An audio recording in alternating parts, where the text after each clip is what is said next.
Dear students, in this session, we learn some MCQs on moving charges and magnetism. First, we read the first question. An electron in motion is associated with, first option we read, only an electric field. It is not possible because once it moves, it creates some current and it should create a magnetic field. Second option we say only a magnetic field. That's also not correct because as it is a charge, it should create electric field always. Therefore, we go for the third option. Both electric and magnetic fields. This is the correct one. So option 3 is correct. Say we go for second question there. A strong magnetic field is applied on a stationary electron. Then the electron say moves in the direction of field. It's impossible because magnetic field is applied to a stationary electron, means stationary electron doesn't have magnetic field.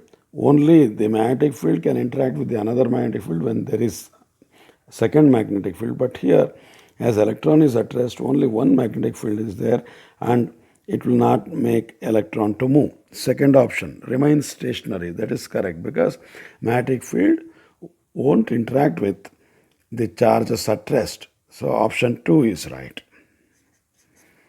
Go for the third question.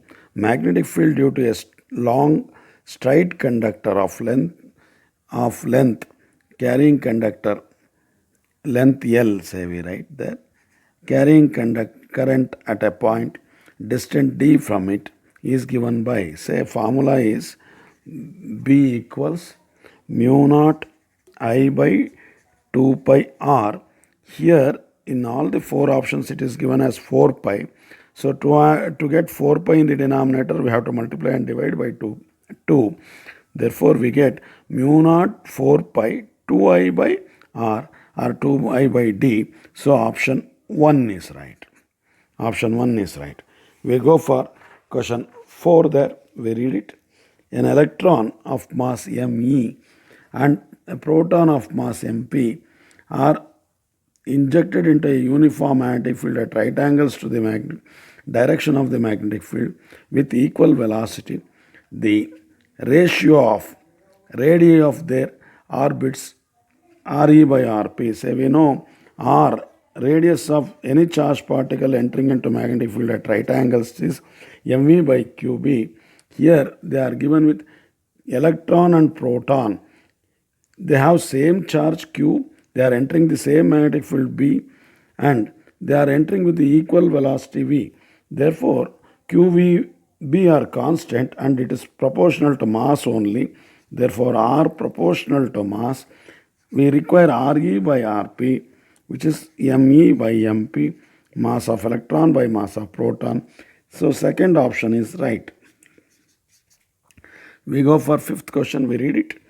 The electron in the beam of a cathode ray tube move horizontally from south to north. The vertical component of the Earth's magnetic field points down. The direction of the electron is deflected towards. Say how to find this? By using Fleming's left hand rule, you can estimate. Say field is downwards and then charge is moving horizontally from south to north. Say we write it like this. This is south, this is north, charge motion direction V, and the field is moving down, field is downwards vertical component. Therefore, if we apply Fleming's left hand rule, say field is downward and the charge motion direction V is E is south to north, then we can get this idea like this. Just observe, use left hand rule. Say the middle finger should point in the direction of field, then downwards, then middle finger points in the direction of motion of the charge, field should point in the direction of downward here, then thumb points to the left. That means, say, it is towards left it shows, so it is towards west, but we are given with the electron, so it should bend in the opposite direction to the left hand rule, so it should bend towards east. Option 3 is right. As it is electron, if it is asked for proton, it should be towards west. So with this, now we will proceed on to sixth question there. We read it.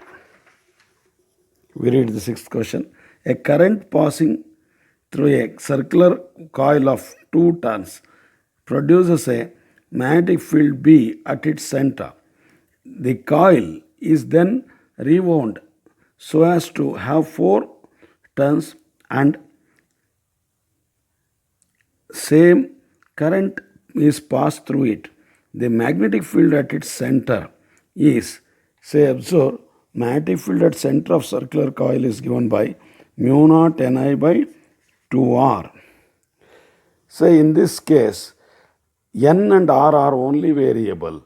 Other things are constant. So we can simply write B, the magnetic field at the center now, B2 by B1 as N1 by R1 into R2 by N2, because B2 proportional to N2 by R2, B1 proportional to N1 by R1.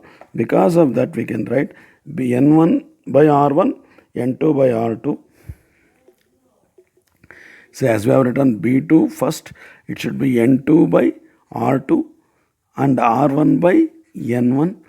Now, how to calculate R and N1 and N2? We know in the first case, the number of turns are this one, 2 pi R1 into N1 should be equal to 2 pi R2 into N2, because that gives you the length of the wire completely.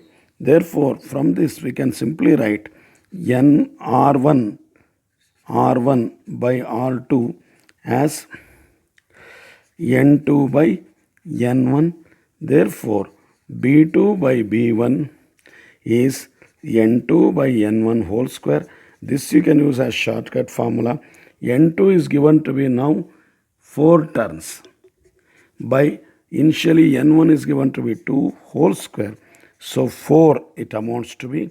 Therefore, B2 equals 4 times B1. The final field is 4 times B. Therefore, option 2 is right. We go for the 7th question now. We read it.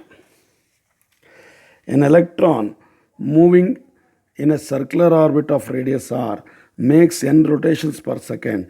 The magnetic field produced at the center has the magnitude. Say we know magnetic field at center is mu naught I by 2r,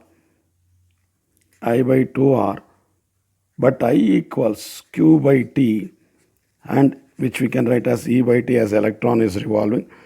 But we know t is period of revolution. It is given here n rotations per second.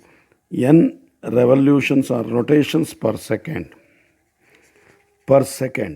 N rotations per second means time for one rotation period is 1 by n. Time for one rotation, n rotations in 1 second. So we can write it 1 second corresponds to, say, n rotations corresponds to 1 second. So 1 rotation corresponds to 1 by n. That is period of thing. Therefore, current I is, for 1 by t we substitute E into n. Current is E into n because 1 by t is n. As t is 1 by n, 1 by t is n. Therefore, if I substitute E by t as E into 1 by t, E into n, therefore I is E into n. You substitute everything there. B equals mu naught En by 2r. Mu naught En by 2r is in the third option. So option 3 is correct. Now we go for 8th question there. We read 8th question. The coil is connected, a coil is connected between points A and C of a circular conductor ABCD of center O. Angle AOC is 60 degree if B1 and B2 are magnitudes of magnetic field at O due to currents in ABC and ADC respectively, the ratio B1 by B2. Say this is ABC and this is ADC.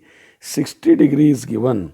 Say this is very important type of problem because this will lead us to a important answer and that will be carried for many other questions also. We'll see how to calculate here.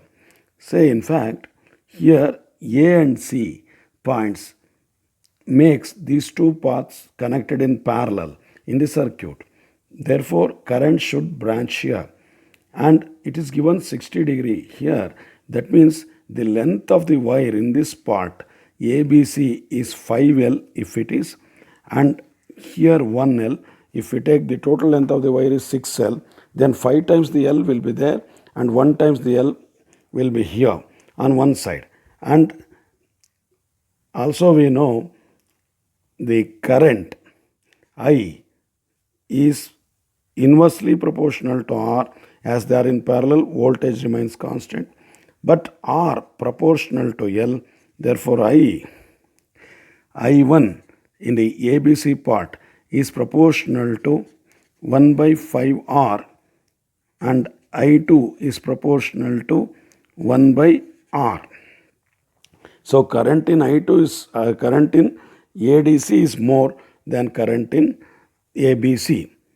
I1 and I2 are known and we can simply write the formula here. Say where R denotes the resistance and also we can replace that by length. Therefore, we can simply write I1 proportional to 5L, I2 proportional to 1 by L, and now with this idea we apply for magnetic field due to a circular conductor or Biot-Savart's law. According to Biot-Savart's law, B equals mu naught by 4 pi IDL sin theta we can leave because the magnetic field is perpendicular to the plane containing the loops. Therefore, we can simply write B proportional to I into L. We are asked to calculate B1 by B2. We write B1 by B2 is I1 say L ABC by I2 L say ADC. That means length of ABC by length of ADC. We can go for that final calculation here, which amounts to be 1:1. So we write B1 I1 by I2, as we can see here, I1 by I2 can be written as L by 5L into LABC by LADC. LABC is 5L by L, so which amounts to be 1. So B1 by B2 ratio is 1. Option 3 is right. And observe here, very important thing, not only in this numerical or in this MCQ, anywhere we connect, not only with 60 degree, anywhere we connect, the net magnetic field at the center will be equal and opposite is always 0 by the two parts of it. Now we proceed on to next question there. Say 9th question, we read it. Two wires loops PQRS formed by joining two semicircular wires of radii R1 and R2 carries a current I as shown. The magnitude of the magnetic induction at the center O. Observe here, first we find the direction. Direction will help us to find either addition or subtraction to be done for 2 by 2 magnetic fields of the semicircular arcs, and also observe these straight parts doesn't contribute anything to the magnetic field because they are in the line with the center. Therefore, R cross, say dl cross I becomes 0 there. With that, now we proceed on to the directions there. Say in the first case with the R1, if we use right hand curl rule, the magnetic field is upwards and for this magnetic field is downward, there should be a subtraction because one magnetic field is upward, one magnetic field is inward. For that we calculate like this. Say, as it is semicircular arc, the magnetic field due to full circle divided by half will give us the magnetic field at the say for the semicircular. Therefore, we write B1 minus B2. B1 is for R1 circle, R2 circle like this. We write mu naught I by 2R1 minus mu naught I by 2R2. This is the formula. As there's minus, you can, and also observe this is for the circle. We have to add for semicircle, half of this will be there. So I make it as 4 because if we divide the circle by half 2, we get 4 there in the denominator. Therefore, final answer will be mu naught I by 4 into 1 by R1 minus 1 by R2. Therefore, option 1 is correct. Option 1 is correct. We proceed on to next 10th question there. We read the 10th question. ABCD is a square loop made of an uniform conducting wire. The current enters the loop at A and leaves at D.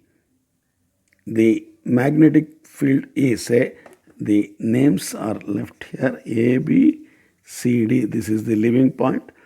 And observe here, as we said in the previous case, apart from center, at all points, magnetic field may differ. But here also, just like we did in one of the previous problem, current split in the ratio of the resistance of inverse ratio of the resistance of the wire. Say here 3 parts are there, here 1 part. So this resistance is 3 times greater than this resistance, and therefore current is inversely related. The current in this wire is 1 time, say 1 by 3 times this current, or this current is 3 times larger than this. So current and resistance ratios are inverse. Therefore, they cancel each other at center only. Therefore, magnetic field at center is 0 and it is not 0 at all other points. We read the options now. 0 only at the center of the loop. That is the correct thing, because at any other point it is not 0. Therefore, option 1 is right. Now we go for the 11th question there. 3 long straight wires A, B and C are carrying current as shown in figure. The resultant force on B is directed. Observe here, say we know when 2 conductors carry current in the same direction, they attract. When they conduct current in the opposite direction, they repel. We apply those rules here to find the answer. Say these 2 are in opposite direction, therefore the A repels B. So this is the direction of FBA, force on B due to A. And in the same manner, observe here, B and C have the same current in the same direction, say 2 ampere and 3 ampere in the same direction. Therefore, they attract each other. That is like this, FBC. FBA and FBC are in the same direction. They get added. Therefore, net force on B is towards C. We read the options there. Perpendicular to the plane of the paper and outwards, not possible. It should lie in the plane. Perpendicular, that's also not possible. Second also. Third one, towards A is not possible. Towards C, because as we stated, FBA and FBC are in same direction. So towards C is correct answer. Now we go for 13th question there. 12th question. We read it. A and B are 2 conductors carrying current I in the same direction. X and Y are 2 electrons beams moving in same direction. We read all the options. Say there will be attraction between A and B. That's correct, because they carry the current in the same direction. They are the conducting wires. They must attract. Also between X and Y. In fact, X and Y are the electron beams moving from left to right. they are equivalent to a current from right to left. That means the current due to X and Y electron beams from right to left, and they are in the same direction. There should be attraction again. Therefore, option 1 itself is correct. We need not go for the other 3. So we proceed on to next 13th question there. We read it. A charged particle with velocity 2 into 10 raised to 3 meter per second passes undeflected through an electric and magnetic fields in mutually perpendicular direction. The magnetic field is 1.5 Tesla. The electric field intensity will be, say for this type of this questions, we use velocity selector equation, but only in the scalar form. V equals E by B. Electric field by magnetic field. We are asked to calculate electric field. So E equals B into E. B is given to be 1.5. E is given to be, say, B into V, B into V. V is given to be 2 into 10 raised to 3. So which is 3 into 10 raised to 3. Option 1 is correct. We go for 14th question. Two concentric circular loops of radii 0.08 meter and 0.1 meter carry currents such that magnetic field at the center is 0. If the current in the outer loop is 8 ampere clockwise, current in the inner loop is, say, we first write the figure. There are two loops, one inner, one outer. Say inner loop radii R1 I call, outer loop radii R2 we call. Say R1 is 0.08, R2 is 0.10. They carry current in such that magnetic field at the center is 0. That means if one creates the magnetic field into the plane of the figure, then other should create magnetic field out of the figure at the center. If the current in outer loop is 8 ampere clockwise, say this is I2, outer loop 8 ampere. Say if it is clockwise, then the magnetic field is into the plane of the figure. So the inner loop should carry the current in the opposite direction to make the field 0. So it should be anti-clockwise. Now to calculate the current, we have to use formula B equals mu naught Ni by 2R, or magnetic field at center. As one loop is there, we simply write B equals mu naught I by R. I write B1 equals B2, mu naught I1, say I take inner one as 1, by 2R1 equals mu naught I2 by 2R2. Observe this. We are given with all other things. We can straight away go for I2 inner loop. I call it as a outer loop is I2. Inner loop is I1 I have taken. If current in the outer loop is given, I2 is given 8 amperes. We are asked to calculate I1. Say how to calculate? Cancel these things there. I1 equals I2 by I2 R1 by R2. Substitute everything. You will get 6.4 in the anti-clockwise direction. So option 1 is correct. You get 6.4 ampere in the anti-clockwise direction. So option 1 is correct. We go for next question. 15th one. We read it. A straight wire of mass 200 gram and length 1.5 meter carries a current of 2 ampere. It is suspended in the mid-air by a uniform horizontal magnetic field B. The magnitude of B in Tesla is, say, this is a numerical what is taken as example in the NCERT textbook. Now we apply this formula there. Force on current carrying conductor is BIL. If it is suspended in the mid-air, that means it is neither falling down or going up. That means its weight is balanced by this magnetic field, therefore we must write it as its weight mg. We apply everything, B equals mg by IL, you substitute everything, m 200 grams means 0.2 kg, G you can take it as 10 for the time being, I the current is 2 ampere, length is 1.5. Say we can calculate 2 by 3, 0.66 Tesla is the answer, so second option is right.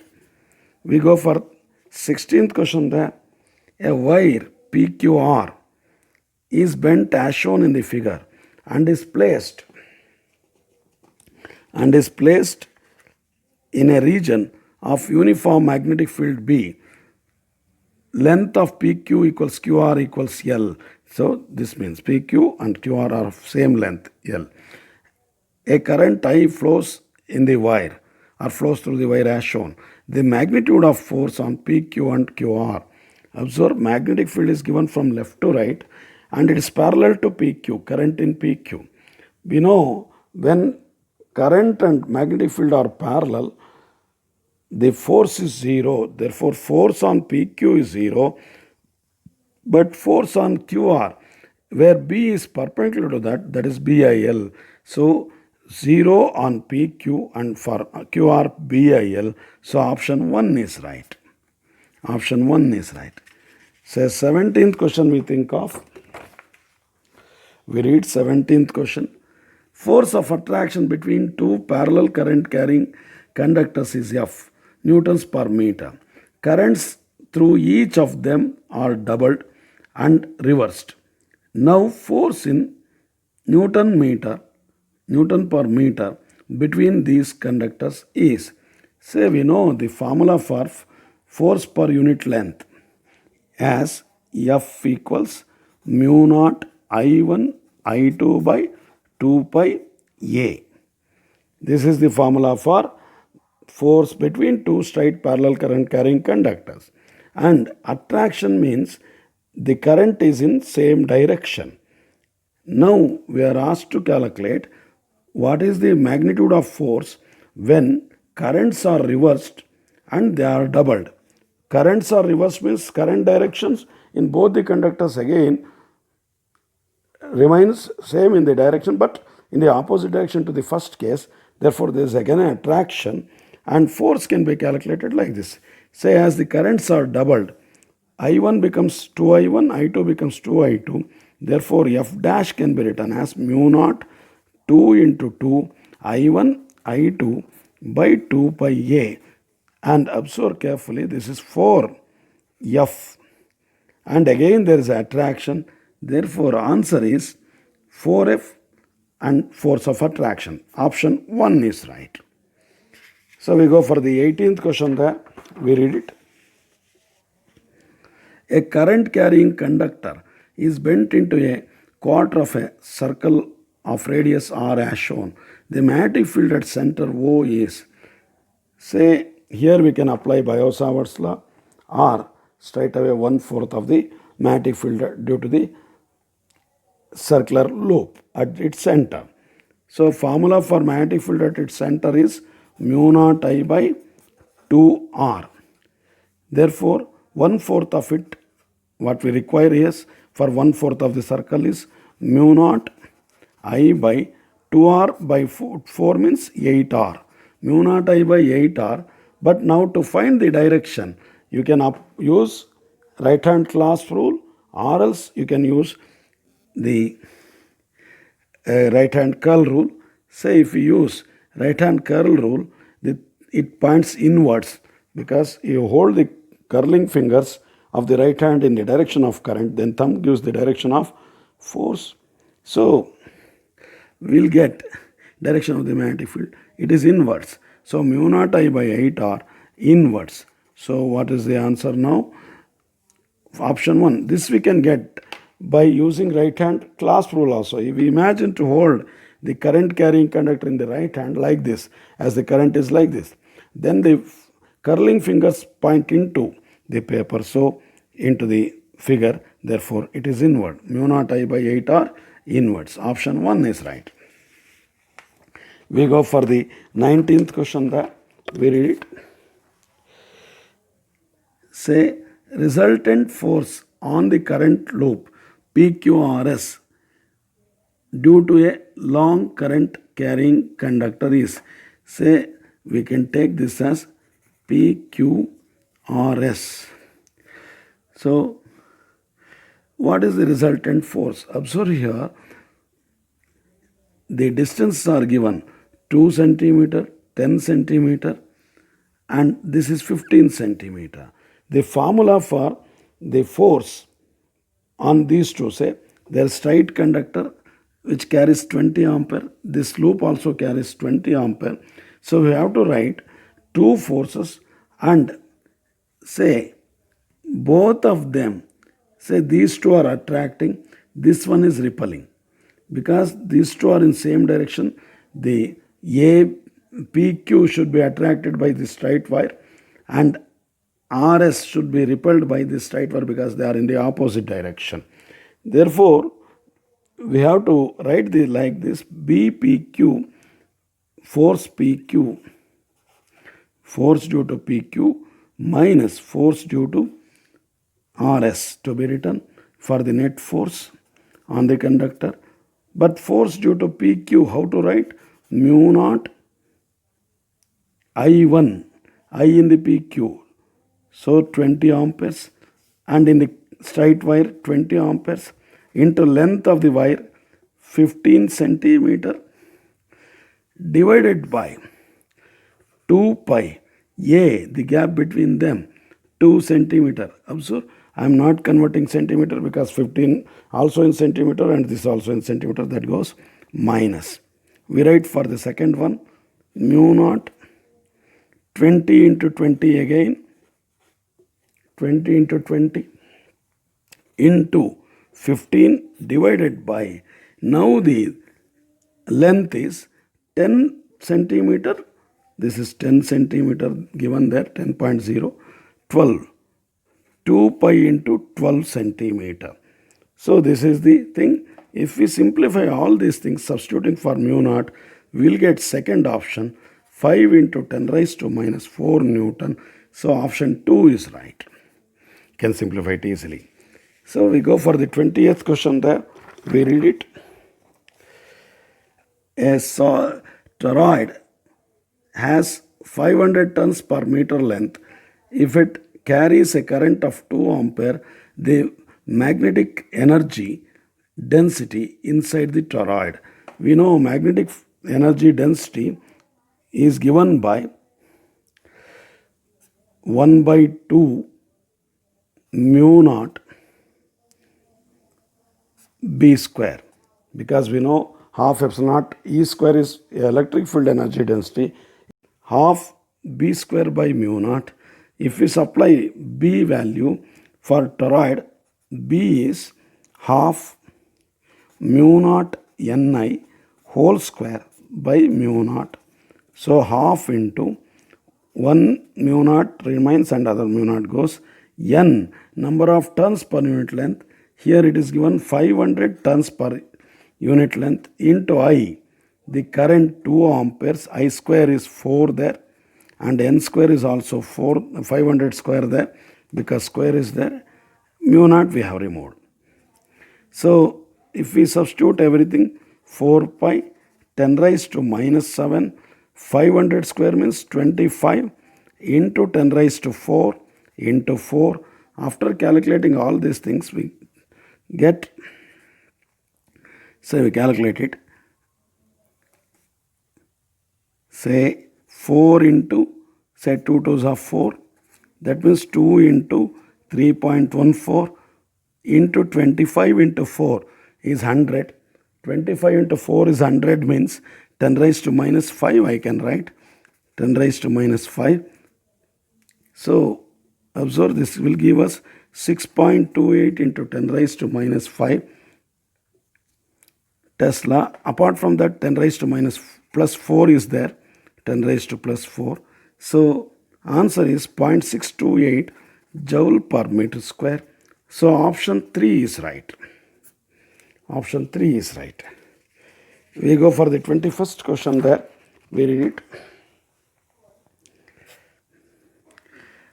A charge Q accelerated through a potential difference V. It is then passed normally through a uniform magnetic field where it moves in a circle of radius r. The potential difference required to move it in a circle of radius 2r. So we know the formula for radius r equals mv by qb. But observe, we are asked to calculate the accelerating potential. mv is the momentum. So we know momentum can be written in terms of kinetic energy like this. P equals root of 2m ek. But ek in the accelerated potential, P equals root of 2m qv can be written. That is potential difference into charge, root of 2m qv, because qv gives kinetic energy. Therefore, observe, in this case, all other things are constant. We have only directly proportional to v. We want to get 2 times the r, so we can simply write r proportional to root v there. If we want to get double the radius, we must have, say, r proportional to root v means, if you want, we can calculate easily. R1 proportional to root v1, which is v. R2 proportional to root v2. So we want to get 2r1. So I calculate like this. R2 is 2r by r, which is equal to v2 by v1 under root. So to take out the root there, v2 is 4 volts. So option 3 is right. 22nd question we read. A proton, a deuteron and an alpha particle are projected perpendicular to the direction of the uniform magnetic field with same kinetic energy. The ratio of radii of their circular paths described by them is, say, they are moving with same kinetic energy. The formula for radius in terms of kinetic energy is root of 2m ek by qb. Here, say, in this proton, deuteron and alpha, they have charges slightly different and mass different. Kinetic energies are same as that is given, and we can simply write r proportional to root m by q. Root m by q. We substitute for r1, r2, r3. R proton is m proton by q.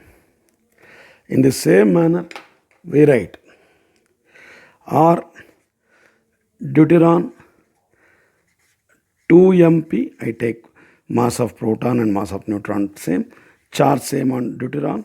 And for alpha, r alpha, root of mass of alpha is 4mp divided by charge is, say, 2He4. Alpha is helium nucleus, so 2 protons, therefore 2q. Observe there. Now we have r is mp by q, r deuteron is root of 2mp by q, r alpha is, say, mp by root mp by q. So 1 is to root 2 is to 1 is the correct answer. So option 1 is right. Option 1 is right. We go for 23rd question. We read it. A conducting wire carrying current is arranged as shown. The field at O is, say, observe, here in this case, O makes substance an angle O, angle 60 degree due to these circular arcs. Therefore, in the circular arcs, current directions are opposite. And these two straight parts which are in straight line with O, the magnetic field at O is 0 due to these straight parts, and these curved parts will have the magnetic field in the opposite direction. Therefore, one magnetic field should be subtracted from the other. Here, larger one is due to inner one. We calculate that. For that, we write B1 due to larger one, smaller one, B2 due to outer arc. Therefore, we are asked to calculate B1 minus B2. We can simply write down formula according to Biot-Savart's law, mu naught by 4 pi I dl. I remains same. dl is length of the thing, 2 pi r1 by 6 to be written because 1/6 of the circumference. In the same manner, here also mu naught I remains same, 2 pi r2 by 6 to be taken. That's also 1/6 of the thing. Therefore, if we calculate 2 pi goes there, mu naught I by 2 into 6, 12 there. R1 square to be there for B1 because B is given by mu naught I dl by R square. Therefore, here R1 square, here R2 square. Therefore, we have 1 by R1 minus 1 by R2 because all other things cancel.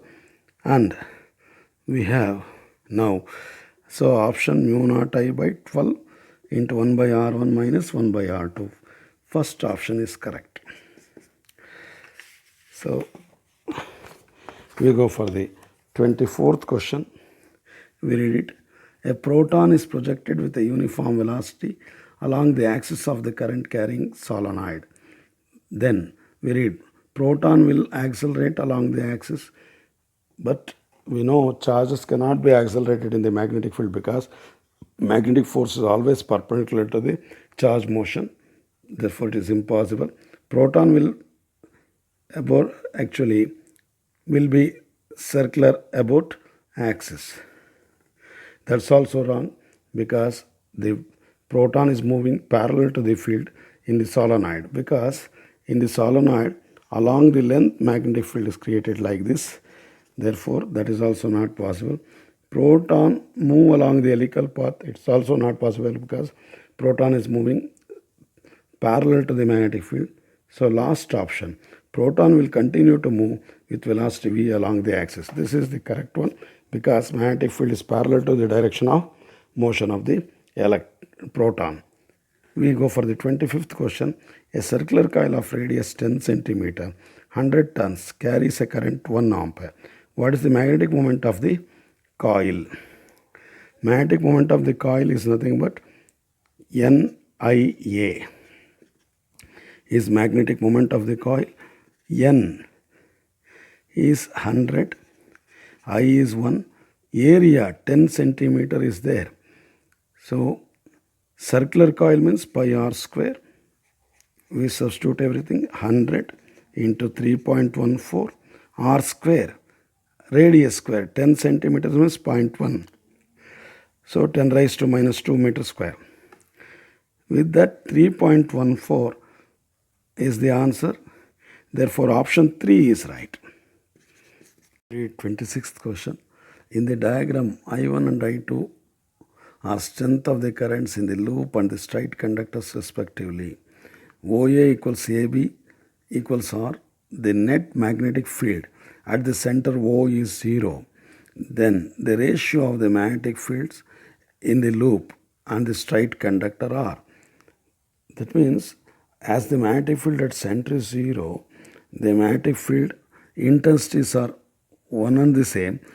Therefore, magnetic field due to circular loop BC equals magnetic field due to straight loop, straight current carrying conductor. Formula for circular coil, mu naught I1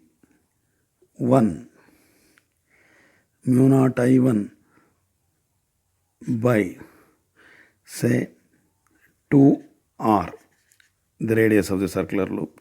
Here for straight conductor, mu naught I by 2 pi, r is the length. So r plus r, 2r is the distance of the point O from this straight conductor. This is I2 there. Now, say it is given I1 and I2 are the strength of the currents in loop and the straight conductor. So for straight conductors it is I2. Therefore, we have written it like this. we are asked to calculate the ratio of the currents. We cancel everything there. What all can be cancelled? Say R can be cancelled, 2 can be cancelled. Therefore, I1 by I2 equals what we can write here is 1 by 2 pi.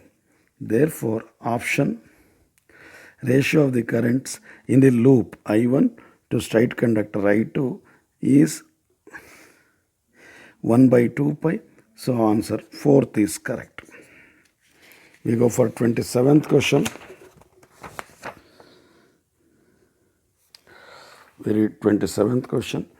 A neutron, a proton, an electron, and an alpha particle enter a region of uniform magnetic field with same velocities.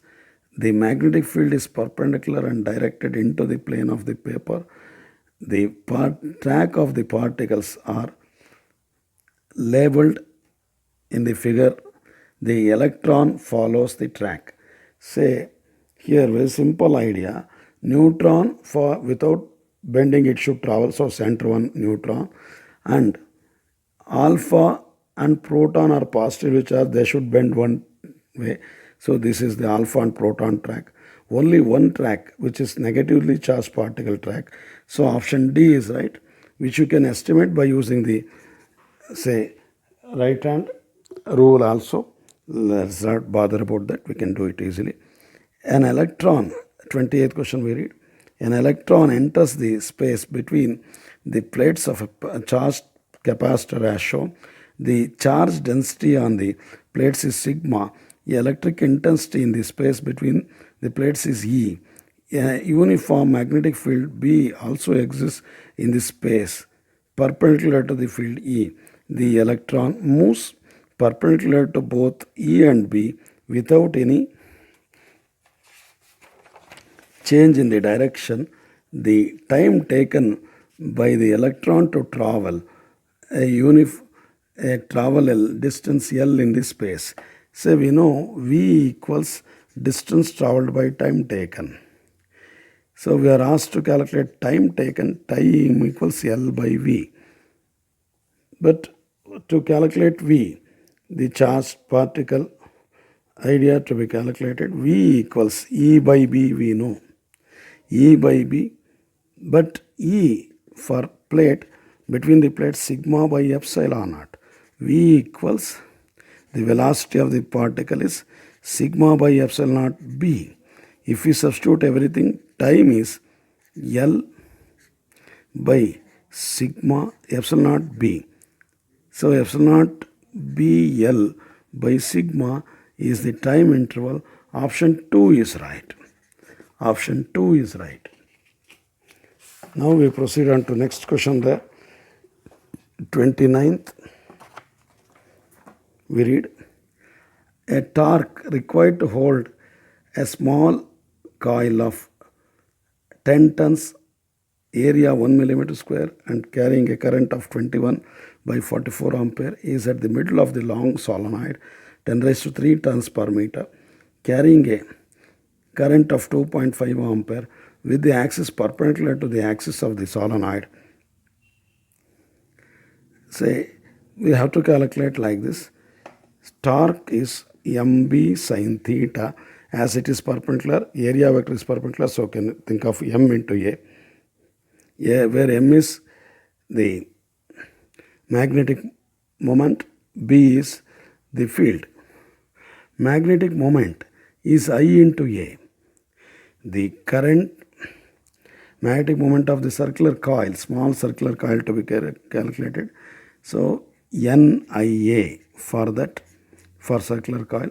B, solenoid magnetic field, mu naught Ni. We substitute everything here. N, number of tons per unit length. Say 10 tons. Torque required to hold a small circular coil of 10 tons, area. Small circular coils means 10. Area 1 millimeter square means 10 raised to minus 6 meter square. And current 21 by 44 ampere into mu naught 4 pi 10 raised to minus 7 into N number of turns in the solenoid is 10 raised to 3 into current 2.5 ampere. With this calculation, we can go for third option, because if we calculate all these things, we get third option as the correct answer. 1.5 10 raised to minus 8 Newton meter. So with this, we go for the 30th question. We read 30th question there. Two thick wires and two thin wires, all of same material and same length, form a square in three different ways, PQR, as shown in the figure. With the correct connection shown, the magnetic field due to the current flow at the center of the loop will be zero in the case of, say, here the logic for solving this is, where thick wires and thin wires are there, where the current branches, the current should remain same. That means resistance of the two parts, upper part and lower part, should remain same. Say in these cases, say thick wire and thin wires are there. In the first one, say two thick wires are connected parallel, and in the second one, two thick wires are connected on top. In the third one, two thick wires are connected at the bottom. Therefore, answer like this, say, only in the first case, P only, magnetic field is 0 because the resistance of the two parallel arms becomes 0. Answer P only. Option 3 is correct. Say, there I conclude this session of MCQs on moving charges and magnetism. We take, say, galvanometer and conversion of galvanometer into ammeter and voltmeter along with the magnetism part in the next session. There I conclude this session.